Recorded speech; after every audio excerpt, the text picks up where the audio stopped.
So good evening, everyone, and I'm so pleased to be here this evening. My name is Arpita Das, and I run an independent publishing house called Yoda Press, which is the proud publisher of this book, Ghazalnama, Poems from Delhi, Belfast, in Urdu, by the wonderful Maaz bin Bilal, whom you all know.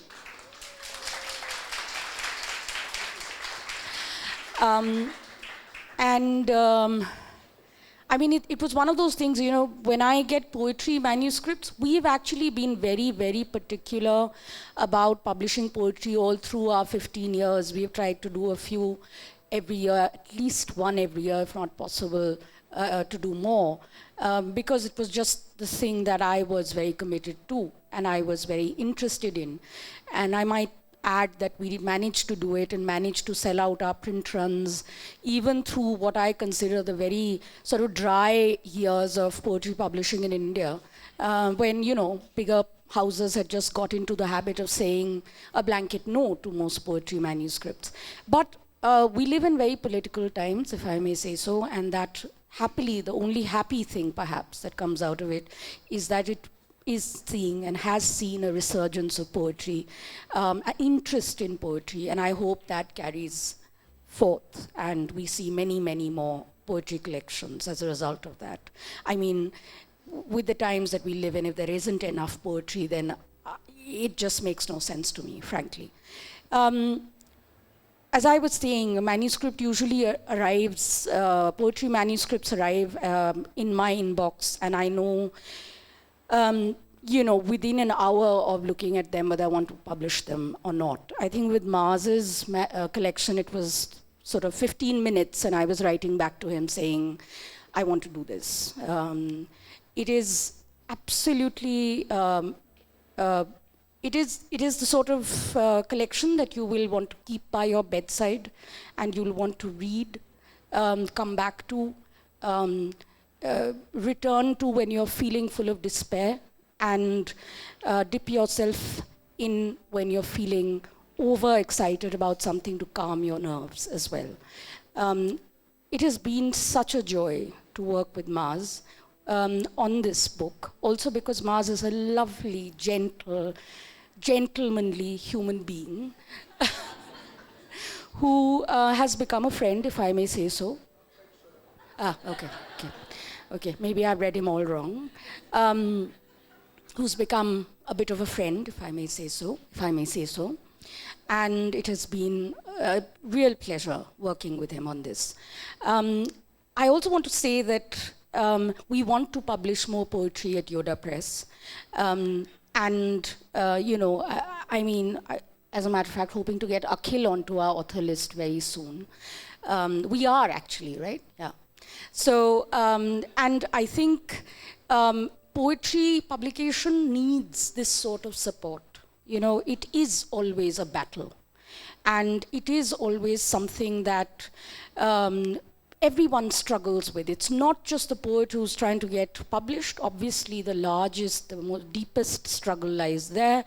But it's agents who are trying to get the book picked up. It's publishers who are trying to make sure that the widest possible readership reads the book.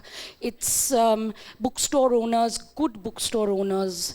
I know there are few, but there are those who still have good poetry shelves, like in Wayward and Wise in Bombay, who try to talk new customers into buying poetry books. It's always a struggle, and it needs support of this sort. So please, you know, I know you're all here for a fellow colleague and a friend, but please go to as many poetry events as you can, and please buy as much poetry as you can. It's really important. I also want to say a big thank you to my poetry editor, who I think is at the counter selling books outside, Tanya Singh, who's a consummate poet herself, a young woman who I hope I have the honor of publishing someday. She worked very hard on this book, and I'm so pleased to have colleagues, young colleagues, who are as committed to independent publishing as we were at one time. We still are, but you know, I mean, I'm getting old, and it's nice to have young people who feel the same way. I'm also very, very happy that we have two deans from Jindal Global University, Dean Professor Modrowski and Dean Professor Sudarshan. Dean Modrowski is the Dean of, Professor Modrowski is the Dean of the School of Liberal Arts, and Professor Sudarshan is the Dean for the School for Public Policy. I would like to invite both of them to come and stand by their comrade and colleague and release the book formally.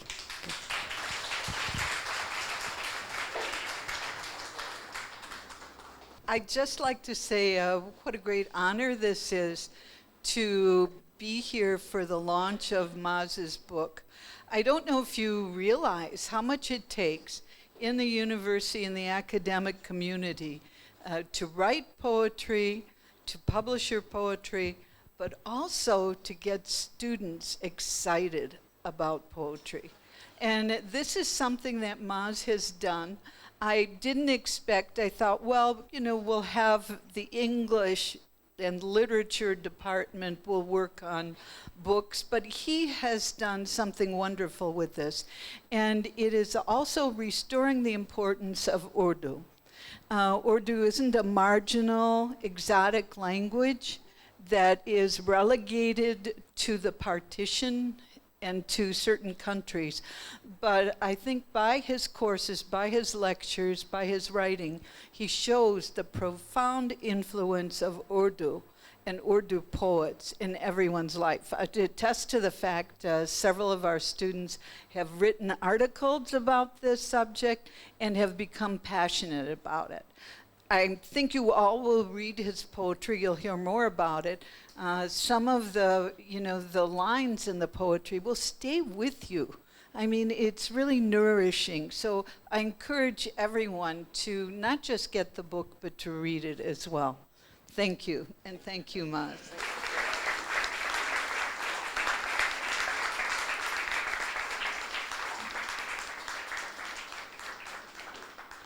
So first of all, we have Akhil and Maaz in conversation about the book, which will be followed by a reading from the book. Saif Mahmood will read the Urdu verses, and Maaz will read the translations. So the book, as you know, has its original verses, and there's also some canonical translations. So that's what we'll do next. After which we have Kshitij Bansal, who's going to perform a ghazal by Ghalib. And we end with what I think is the most important part of this evening. Maaz's mother, Akhtari Bilal, has actually composed a nazm for this occasion, and she will perform it, she'll present it at the end. Thank you all. And thank you, Maaz, have a seat.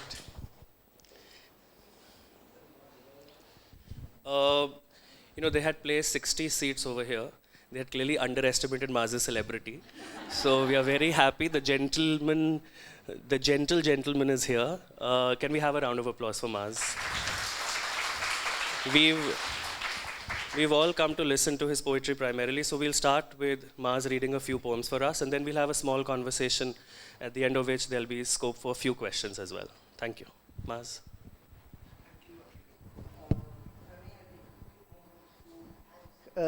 All of the people who've made this moment possible.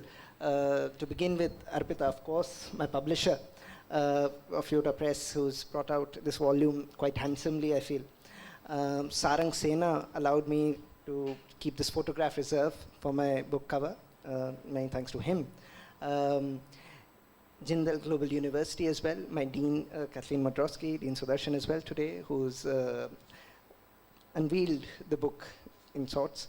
And of course, Akhil and Saif and Kshitij, who very kindly agreed to participate in the event. With that little preamble, perhaps then I'll begin reading. For that is what we are here for today, I think. So the book is divided into 4 parts. I'll read from 3 to begin with. Delhi, Belfast, and Delhi again. Those 3 I'll read with, because those are the ones that have my original poems. The first poem that I'm going to read, I've put them up on the screen for you to follow better, is Restless. The promise forever, there to be restless, and nebulous stars, destiny, restless. Where do I locate her God in this world? Heisenberg's electrons, mutiny, restless. Shall I fall dead or grieve endlessly? The wild bees gather their honey, restless. Metaphors of water, wavy bodies, fickle fluid flowing in a flurry, restless. You come not, and I keep biding my time. The peacock's wings are furled, surly, restless. Together in raging storms, powerless. Delhi too, romantic, rainy, restless. What of my love, our passion, your indifference? The earth, oceans, very heavens break free, restless. Find meaning in God, her person, in words. Nestlings call for food from a tree, restless. Add on to the surplus worlds. Who gives a damn, Maaz, that you be restless?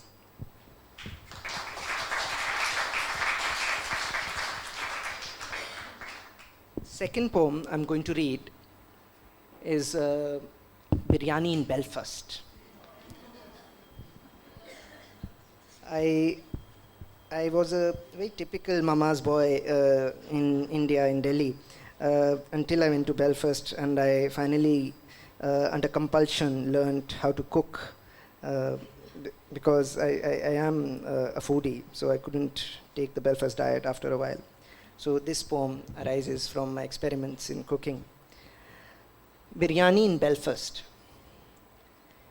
Making biryani in Belfast is no trouble. You get the ready-made Pakistani spice mix from the Indian store. Follow the recipe. Add some saffron and chilies and cardamom, and wallah, there it is. The green enmeshed in the orange rice, even as some greens fail to catch color and remain simply white. It all smells delicious. The brown meat is nicely softened, but also stands out.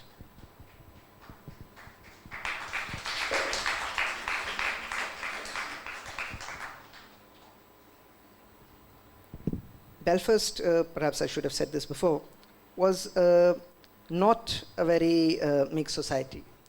But the colors of Ireland are similar to India's, of their flag at least, and of the many organizations, the paramilitias that have existed, the sects, they're green and orange. So Belfast as a space had incredible parallels for me, going there from India. The final poem that I'm going to read, it's a dual ghazal. What I've tried to do is what is called a do ghazla, or sometimes a do gana ghazal, which combines in the same meter two different refrains and two different rhymes. And the ghazal, as some of you would know, as a form is not a linear narrative. Each couplet is standalone, but at the same time there's continuity of mood, etc. This ghazal is called Amaltas Monsoon.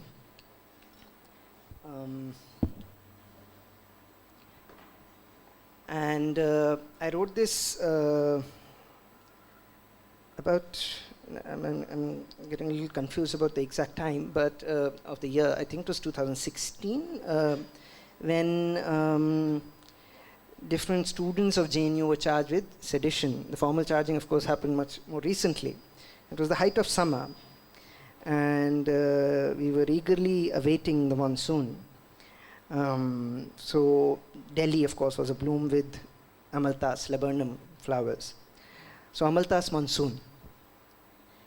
As crusts over hearts may bake in the season of Amaltas, our parched souls, if florid, ache in the season of Amaltas.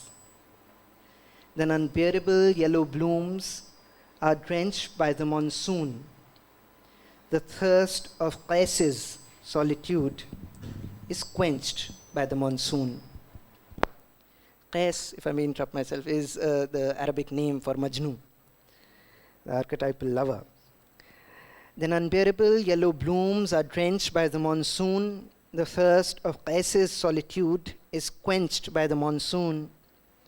In that blinding yellow haze, what did we not rake in those inflamed passions the suns make in the season of Amaltas? Did the rain then dissipate? What desire did create? Did water douse raging fires belched by the monsoon? Delhi's very own harvest. For the soaked lover, what rest? Crackdowns, protests, what will he take in the season of Amaltas? Is thunder, lightning, will the revolution be frightening? Or will all beauty, romance now be wrenched by the monsoon? You're out to find roses at the time of laburnums, Maaz. They will know you're a fake in the season of Amaltas. But think of it again, Maaz. Could this be your final stance? The thick fleece of yellow fur may be flinched by the monsoon. Thank you. Delhi, Belfast, Urdu, Delhi again.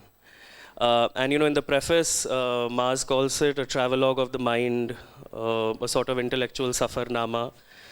So, and in fact, he starts there's a preface, there's an epigraph, a single couplet opens the book.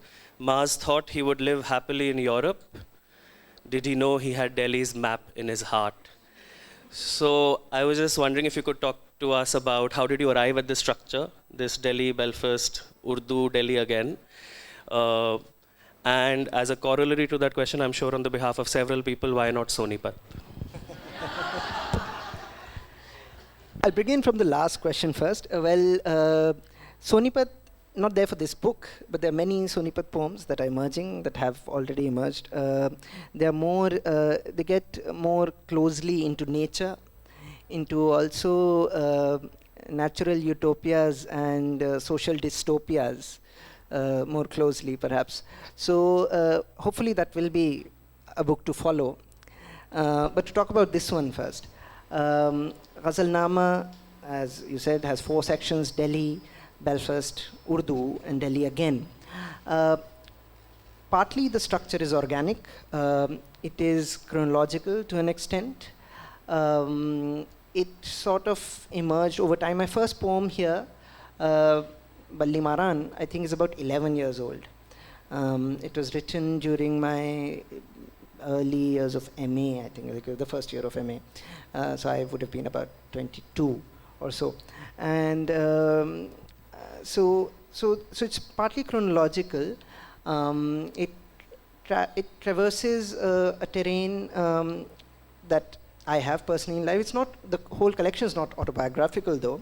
I was pleasantly surprised that a reader who read the book very closely, since it's come into print, thought that I'm Kashmiri after reading the book, the collection.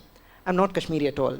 So that also says perhaps clearly that the book is not autobiographical. But there are bits of me, as in all lyrical poetry, that are autobiographical. But it is also me responding to events around me in the cities that I have lived in, Delhi and Belfast. But I also look at language itself as a terrain here, as a city of sorts. Urdu is a very urban language too. So I look at that here almost in terms of a space that I occupy as well. And therefore, what I had originally done was that the Urdu translations were interspersed in the same chronological manner across 3 sections: Delhi, Belfast, and Delhi again.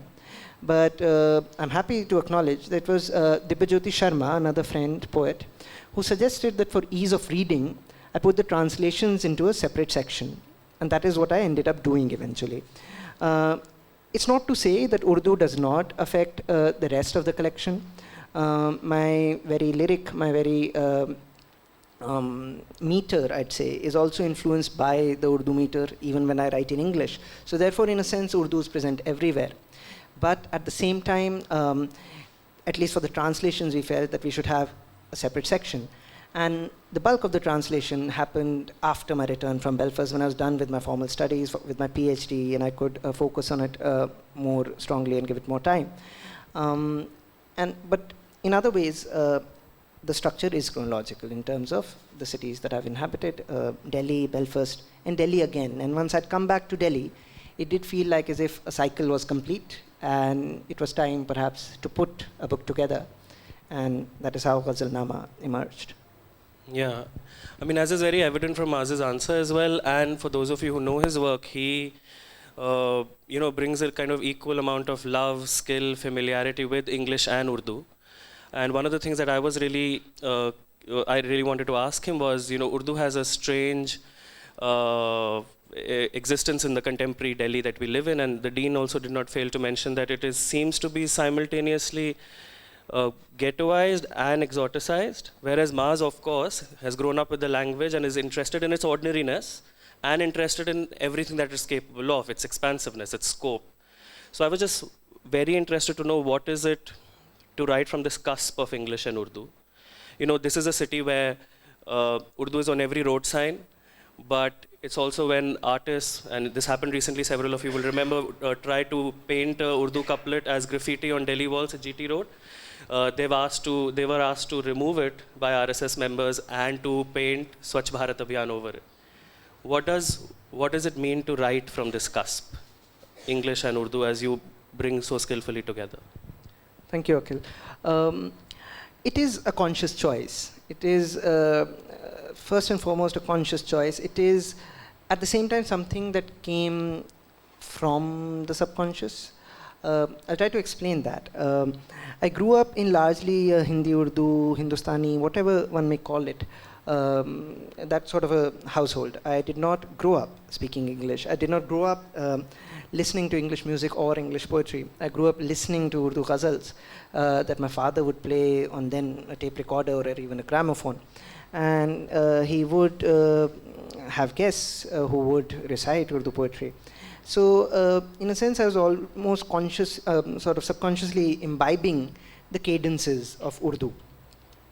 But very soon, once I started going to school, I went to school in Lodi Estate, I didn't have any access to Urdu. I was not reading Urdu formally at all. We were doing English and Hindi from early on. Not to say again that Urdu and Hindi are two distinct languages. I always say this in different places, that Urdu is really a dialect of the original Hindi, as is Awadhi, as is Braj. Not to say it's sort of part of modern high Sanskritized Hindi, but modern high Sanskritized Hindi itself is a dialect of Hindi. So in that sense, Urdu too is a dialect of Hindi. And but what we were studying in school was largely a Sanskritized Hindi. And that poetry is often not metrical in the same sense that Urdu poetry is. So this was a strange terrain in which I grew up, and I lost any facility, let's say, or faculty to even express properly in definitely Urdu, but even Hindi. I dropped it by 8th standard and didn't read in Hindi on my own too. The fad was to read in English. I have another school-time friend here who did introduce me to reading in English, Akhil. And so by the time I consciously started writing poetry, I felt the need to write poetry. It was only English that was available. But the rhythms that had been ingrained in childhood were Urdu. So at that level, it was almost a subconscious decision. And what facilitated it was the writer Agha Shahid Ali. The discovery of his work, of his ghazals, really introduced me to the possibility of writing in English in the ghazal form. And that is what I decided to do, partly from the subconscious urge, but also as a political act, because events such as the one that you mentioned, the graffiti in Delhi being painted over, but also parliamentarians in the UP parliament, for example, being beaten up inside parliament for trying to take an oath in Urdu, and such incidences everywhere in other places. Urdu, while being a scheduled language, listed language in our constitution, not getting quite its due economically or in terms of state support, and therefore petering in some ways as a literary language, and in which it has a very strong tradition. Although, again, as you said, as perhaps Madine as well referred to, partition hit it hard, but also it continued in Bollywood, in Hindi cinema, and from there almost has acquired an exoticized status, something that people do aspire to without having resources to really acquire the language. But in some ways it even has a mystique. My attempt, therefore, in a conscious, perhaps political manner, was to sift through this morass of sort of Urdu as this easily available commodity, but to engage with it deeply and to make it available also to readers who would like to engage with it deeply but do not have the means. And while reading poetry in English, and English being a more widely read language, at least in the urban centers or certain classes, and in certain ways to which I do partly belong to, I suppose, in those groups at least, to have poetry such as I write and a book such as this has finally become, I think was this conscious political act to address this aggressive stance towards Urdu that many groups take, but also to address the reader who is attracted by the mystique, by something that is exoticized in this manner, but do not then often have access to, say, the real Ghalib in that sense, when even our ministers in parliament, inside parliament, quote any verses and attribute them to Ghalib. So there is a lot of clutter out there. There's a lot of misattribution that goes on social media today, in the public sphere, in politics. So I think those were the 2 or 3 different strands in which I wish to write poetry such as this. You know, that reminded me, recently I got a WhatsApp forward from my family which had aloe vera ke faide, but it was by Ghalib.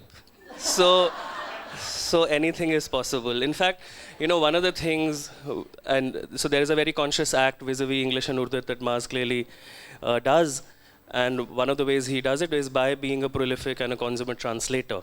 And this book, in fact, has a very meaty, chunky section of translations of poets as Faiz Ahmed Faiz, Ghalib, Bahadur Shah Zafar, Bulle Shah, and others. So I also dabble in translations. And so I was very interested to know, you know, are there those moments where you just wanted to pull your hair out? And could you talk to us about a phrase, a sentence, a word, somewhere in the translations that you did, and walk us through what was your process to reach the final version that you did? And considering you're translating the bigs, so there are previous translations of these poems which exist, you know, Francis Pritchett or Victor Kiernan or Aga Shahid Ali and several others. So give us a few examples, and I believe you brought some as well. So if you could talk to us about it. I will work with one ghazal of Ghalib for this. ये न थी हमारी किस्मत के विसाल यार होता अगर और जीते रहते यही इंतज़ार होता. I will not read the whole of the original Saif Mahmood, who's much better at reciting Urdu poetry than I am, will recite some for us later on. I will work with my translation here and explain how I go about it, what is my practice for it. The ghazal in itself is a very tight-knit genre. And the bulk of the translations in these collections are of Ghalib. Many of the translators, what they've done, they have translated the meaning of the poem. Some have tried to create different forms in English for the poetry. The Aga Shahid Ali, for example, has a translation of Sab Kahan Kuch Lala Gul Mein Numaya Ho Gayi, that ghazal. In tercets, each verse becomes 3 lines there. It is a very consummate translation, it is a very good translation, but it tries to recreate the ghazal to an extent in English, but a reader does not get the sense of what the form would be in the original. And I think for the ghazal particularly, form is, as I said, it is a very complex, tight-knit form. Form is almost half, if you not more, of the poem itself. So what I try to do in my translations, therefore, is try to not just look at the Pritchett's and say Agha Shahid Ali or the others.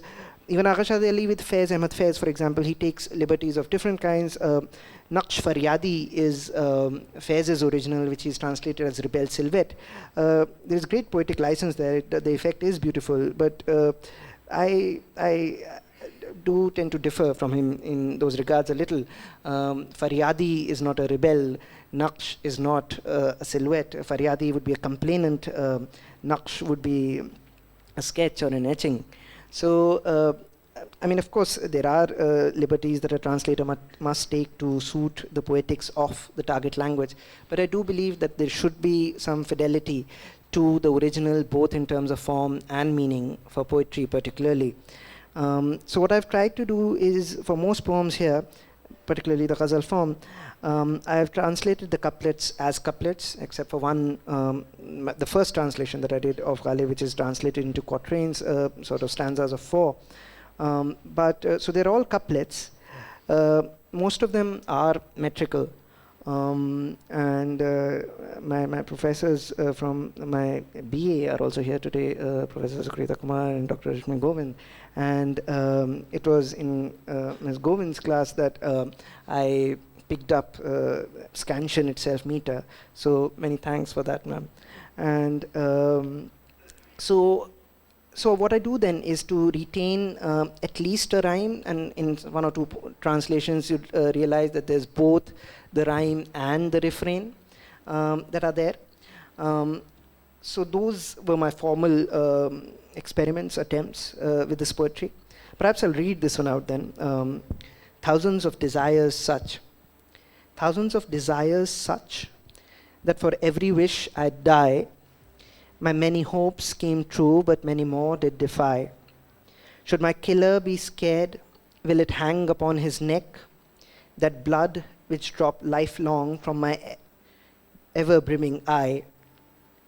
We'd always heard of Adam's exile from Eden, but when we left your street so disgraced, all awry. The myth would come undone, O tyrant, of your growth in stature, were the coils of your turban uncoiled, let fly. If a letter to her be commissioned, we'll write that. Come every morning, a quill on our ear we supply. In that age was established my habit for wine. Once again, the days for the jar of jam to ply. Jamshed. Jamshed was a Persian king who had an ever-flowing wine glass. So there's a reference to that. In that age was established my habit for wine. Once again, the days for the jar of jam to ply. Those who we hoped would hearken to our woes were more woebegone under the cruel sword's sway. In love, there's no difference in living and dying. We live looking at our idol that takes our breath away. For God's sake, do not remove the veil from the Kaaba. O tyrant, what if here too is my beloved idol stay? Whither the way to the bar Ghalib, and where the preacher. Yet we know that yesterday thither he went as we'd stray. Thank you.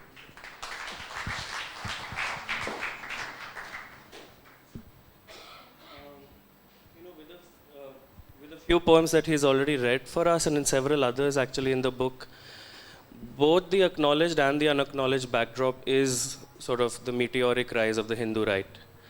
And there are poems such as Restless or Lessons in World Geography and The Law, Caravans of Love, several others, in which I find Maaz is sort of explicitly negotiating with this position as a contemporary Muslim writer. So I was just wondering if you'd like to speak about how does one negotiate with that position today, and where does that take you?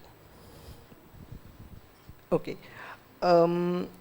I will address this perhaps in 2-3 different ways.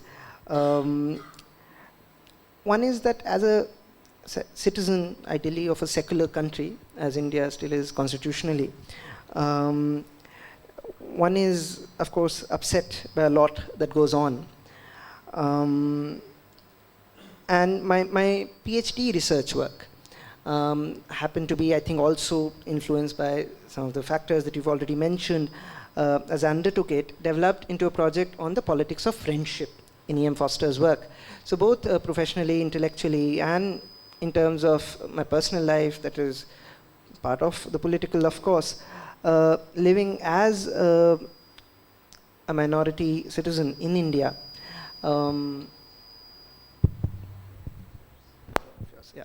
So living as a minority citizen in India, but also one experiences a lot of things slightly differently at a tangent from perhaps what the majority does experience.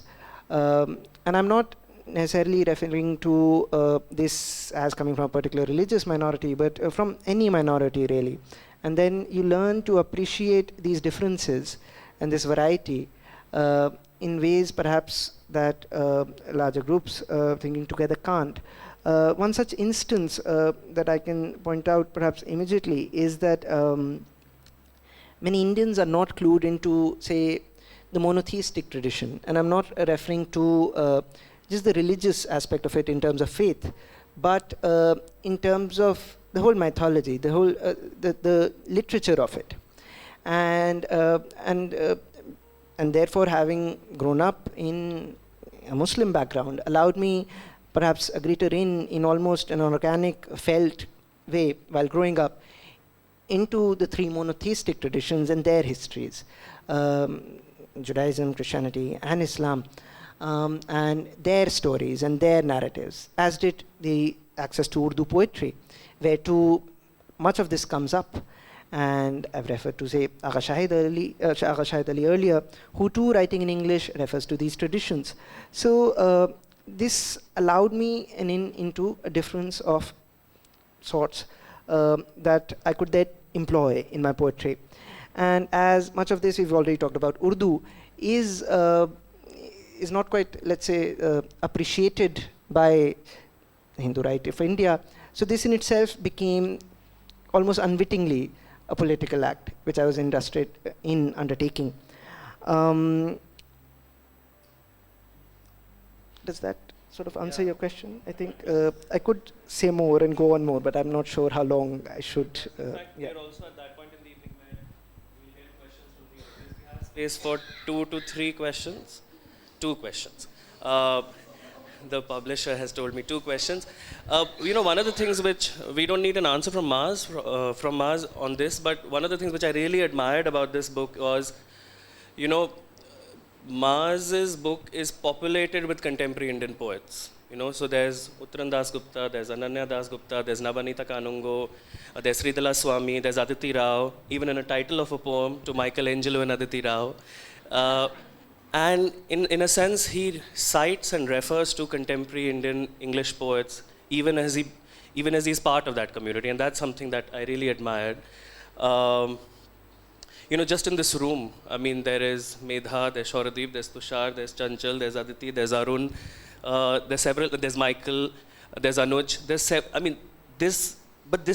this is reflected in the book as well. And that's something that I really appreciated as well, that you were writing to a web of writers rather than, poetry is usually held hostage to these ideas of individual genius, individual voice, but that there's an entire infrastructure of people writing, which Maaz acknowledges tips his hat to.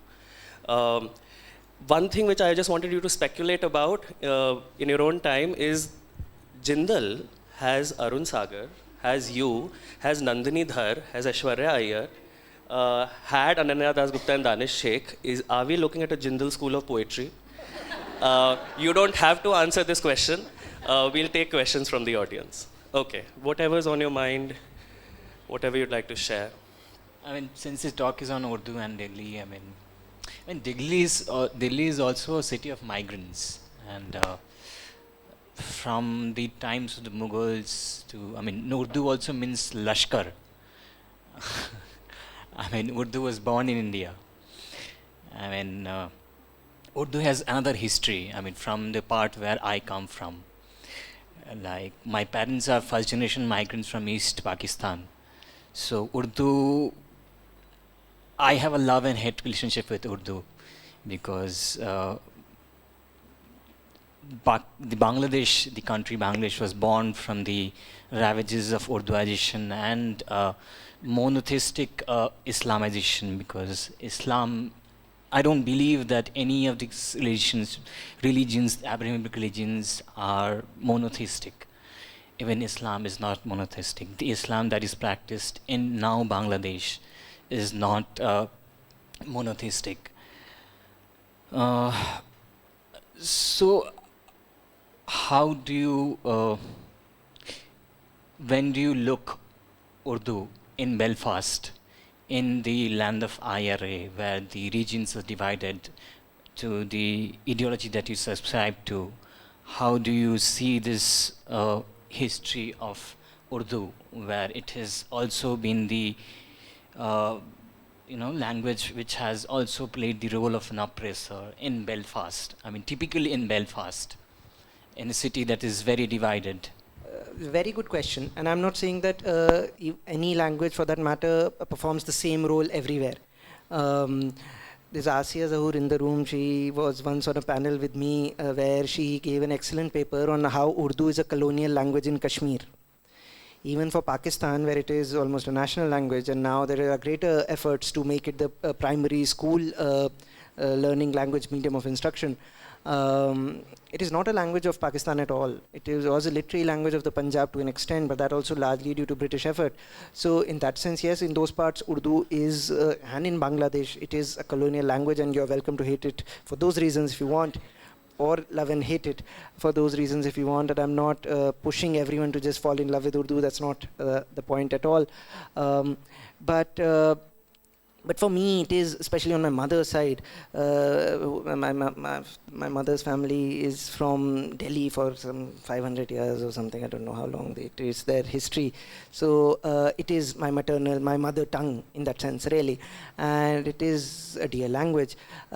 But due to politics, it has been in India, and even you sort of hinted on that with regard to Bangladesh and Pakistan. It's part of that whole political nexus of the subcontinent where it has become a language of a religion, which it wasn't to begin with, which it isn't even today to an extent.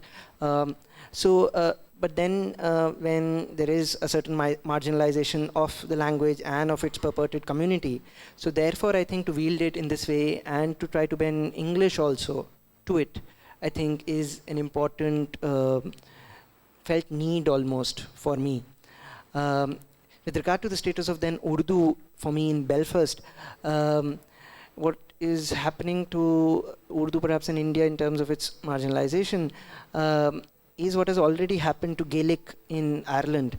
And you will find some Gaelic in this book as well, not as much as the Urdu or the English. I don't know enough Gaelic, I didn't really learn it. So I know a few words here and there. And when writing poetry, I'd research for some more words. And that's why they're in there. I don't know the language to speak of. Very few Irish people do as well. There are 6 million Irish people on the island of Ireland in all. 4.5, I think, in the Republic, and 1.5 in Northern Ireland, where I lived. And I think there are only about 50,000 Gaelic speakers, Irish Gaelic speakers. So that's how many? That's what's the percentage of that? I can't immediately. Sorry, very little. Let's go with that. Less than 10% actually. So if there are 6 million and there are just 50,000, no, that's even littler. That's it's very little. Stick with poetry. Yeah.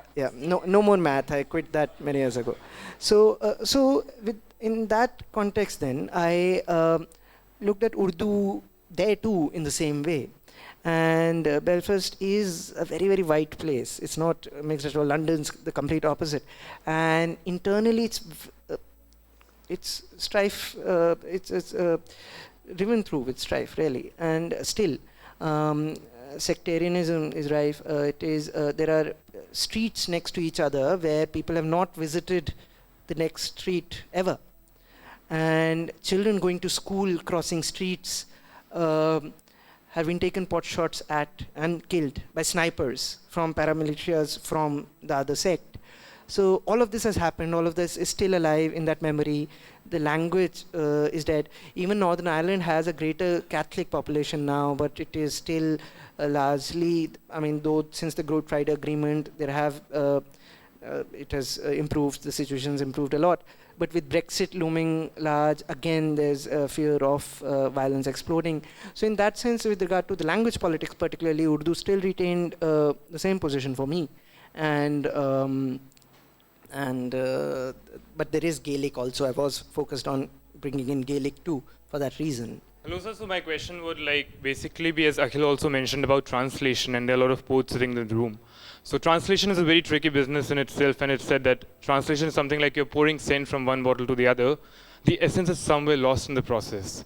So if we go to an empirical approach of translation, so either your poem supersedes the original work, or it is somewhere below the parameter set by the original work. Working on the same argument, sir, a poem is always said that the author is dead and the literary work lives on.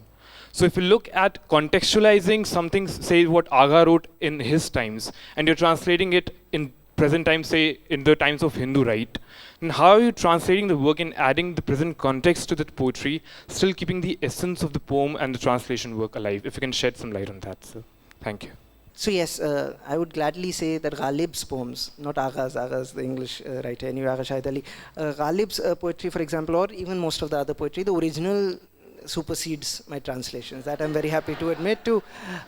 Translation has its losses. So there is a couplet in which Maaz speculates, will he better Shahid?